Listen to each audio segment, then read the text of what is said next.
This problem is pretty similar to the one we did before, as we're asked to find the equation of a line, and it looks like all of our answer choices are in slope-intercept form once again. However, this time we need to know about perpendicular lines. And as we recall, lines that are parallel have the same slope, and lines that are perpendicular have opposite reciprocal slopes. Now, just to review what an opposite reciprocal is, let's say we have the number 3, and we can call that 3 over 1. Let's say that is the slope of our line, and therefore if we wanted to find the slope of a line perpendicular to it, we would take the opposite reciprocal, and so opposite means take the opposite sign. In this case we're positive, so our opposite would be negative, and reciprocal means flip. So since we have 3 over 1, we'd have 1 over 3. And therefore the numbers 3 and negative 1 over 3 are opposite reciprocals of one another. So let's look at the line that we're given here. Once again, we're given a line that's in standard form. So let's get it into slope-intercept form so we can easily figure out the slope of it. We need to, in order to isolate y, we need to take away x from both sides.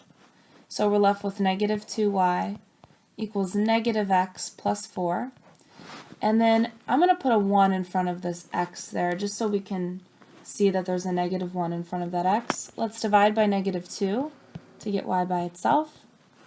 And we're left with y equals 1/2. Those negatives cancel. 1/2 x minus 2.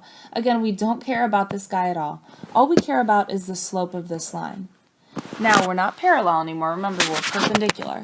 So our slope of the line that we're going to create needs to be the opposite reciprocal of 1 over 2. Well, 1 over 2 is positive. That means our slope is going to be negative.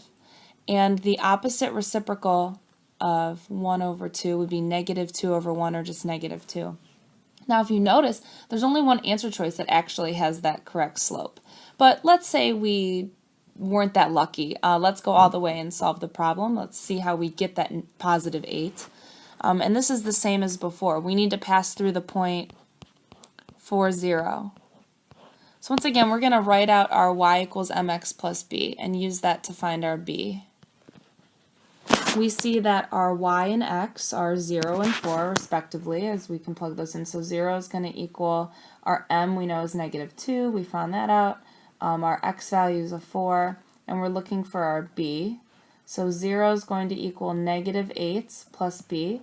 Now don't forget, when there's a 0, it's still a number just like every other number. We deal with it just the same when solving equations. So our b value we can see is 8. So we know that our slope is negative 2, our m is negative 2, and our b is 8. Therefore, our final line in slope-intercept form is y equals negative 2x plus 8.